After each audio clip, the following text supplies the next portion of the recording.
Yeah, Bev, I'll just raise one that is another provincial issue, and we talk here about healthcare, lack of healthcare funding and wait times, things like that. It's well recognized amongst healthcare management that the province itself here in Ontario has only increased healthcare funding by 2.1% going to hospitals.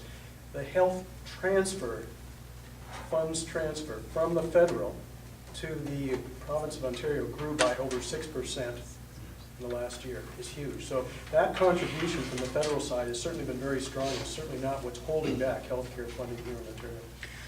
Scott raises a good point.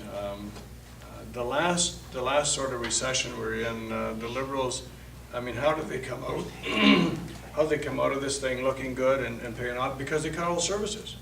They cut social transfers to the provinces, they cut health transfers to the province. Those are easy things to do.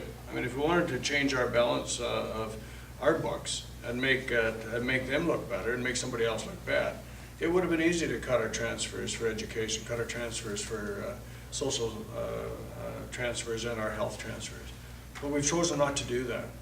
As Scott said, it started out at 6%, and then it's cost of inflation that goes with that. So now it's like 6.2 or 3% that gets transferred to the province. And so when we're having our hospitals hit, and I was in Wallaceburg, and actually Pat and I, we had some serious discussions about, I mean, they're starting to close the hospital down, and they're doing it in a slow death. And I caution those in Strathroy. They're talking about closing the obstetrics in Strathroy. Well, that's how it started in Wallaceburg about 6 years ago. And then the next one will be something else. And the next one will be, and then all of a sudden you don't have the patients, you don't have the doctors, you don't, well, maybe it has something to do with it because now you don't have the services provided. And so it's harder to get doctors and those sorts of things. Healthcare is significant. And when Wallaceburg started to close down, it's not a federal issue. It's a provincial operational issue, administrative issue. But it got to where we had to, when you had about 400 people show up at your door as they were going through the MPs and the LINs and the Health Alliance, we said, I guess you can walk away or you can actually stand up, and we stood up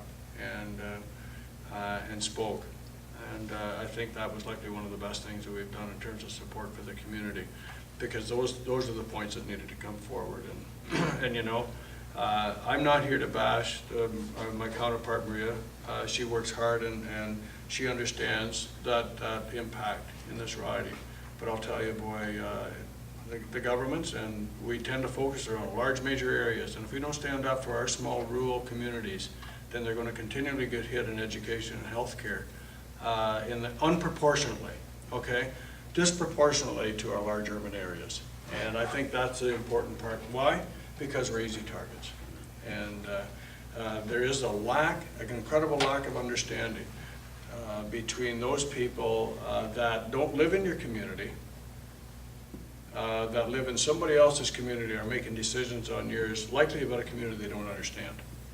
And so it's going to be a battle, and I don't know how it's going to end up, but I'll tell you, when you go into a meeting in Wallaceburg and they got over 1,000 people there, it's pretty, and these are people that have contributed deep, that don't have money, but have contributed deep in their pockets to fund all the expansions, the equipment, the long-term care, ICU. And 2 years later they shut it down. Like, that's just what infuriates people.